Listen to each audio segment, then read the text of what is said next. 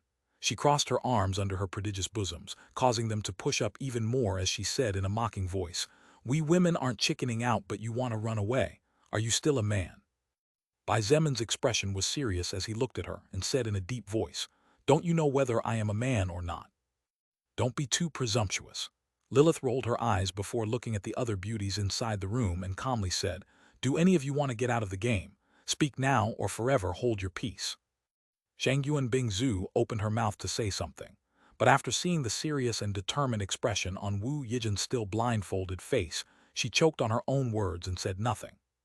Lilith nodded, seemingly satisfied. "Very well. Since it is like this, then let me repeat the rules for you. If anyone breaks the rules, you'll be punished, so keep that in mind." Bai Zemin didn't know whether to laugh or cry as he listened to Lilith emphasizing the rules. Now it was not only Lilith and his mother who didn't seem to pay attention to his choices, but even Shangyuan Bingzhu and Wu Yijin seemed to be tactically accepting everything in silence. Damn it, even Meng Qi had an attentive expression on her face as she listened to the rules.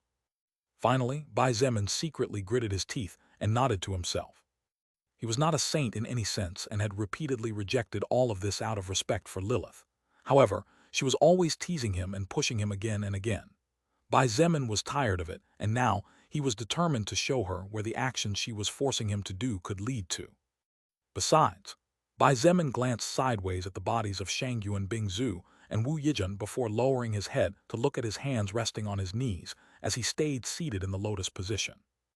Bai Zemin considered himself a devoted man, but if his partner fooled around with him by pushing him in like that, then letting go a little wouldn't hurt anyone, would it? It wasn't like he was going to purposely touch them like a pervert, but accidents could happen, especially when the eyes couldn't see. "All right, let's start playing." Lilith clapped her hands once more with a happy smile, and this was the signal for Bai Zemin to stand up. Lilith chuckled when she saw the change in his attitude and nodded in satisfaction. That's how it should be.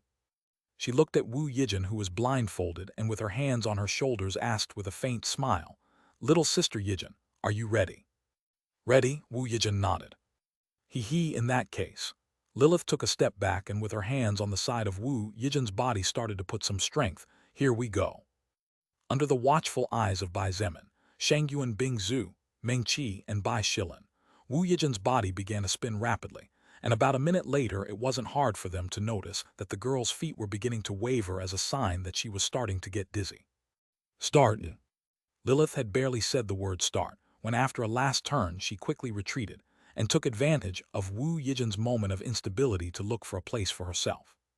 Bai Zemin and the others did not stand still either as they quickly began to move around the room in search of a hiding place, although it wasn't as if there were really many places to hide. But even so, thanks to the fact that Wu Yijin was blindfolded and the light had been turned off, as well as the fact that everyone was limiting their senses to those of a normal person, anywhere could be a good hiding place, even standing in the middle of the room. Bai Zemin could barely make out Wu Yijin's silhouette in the darkness. As he squatted in a corner right next to the bedside table, he followed the girl's figure for a few seconds. Soon, however, something happened that not only he did not expect but that no one saw coming. A shadow shot out from a corner like a panther towards Wu Yijin, who due to the sudden movement of the mattresses lost her balance slightly. Wu Yijin quickly turned around, and thanks to her sense of hearing, had no trouble identifying where the raider was coming from. She opened her arms wide, and a moment later slammed them closed in a bear hug, with the intention of catching whoever was nearby. However, this shadow was fast, and just before being caught, she ducked as she passed beyond Wu Yijin. Moments later, Lilith's chuckle sounded along with a slapping sound echoing in the room. Wu Yijin jumped in surprise when she was slapped on the butt, and as a reflex action, she quickly turned around, stretching her left hand backwards with the intention of catching the culprit. Lilith felt Wu Yijin's hand brushing against her back, and as she walked away she said in an amused voice, "That was close, hee." Although it was obvious that Lilith had slapped Wu Yijin, since the latter had failed to catch her, she had to continue playing her role as the blindfold. As for where that slap had gone, Bai Zemin was pretty sure that if the light was turned on now and Wu Yijin took off the baby doll, everyone would be able to see Lilith's palm mark on her backside. Lilith was not the only one who lunged at Wu Yijin and made things difficult for her. Bai Shilin was not slow to join in the fun as the girl jumped out from under the wardrobe and poked Wu Yijin's side, making her scream in surprise at the tickle she felt. After about 2 or 3 minutes, everyone, including Bai Zemin, had gotten into the game so much that even they hadn't noticed. That feeling of almost being caught when Wu Yijin's hands brushed against their bodies, or managed to catch them for an instant, but they managed to break free by luck, was really mind-blowing. Bai Zemin almost got caught on more than one occasion when he jumped too gently, but suddenly pushed the girl's body. After a while, Bai Zemin's vision had become accustomed to the darkness, and so he was now able to see much better.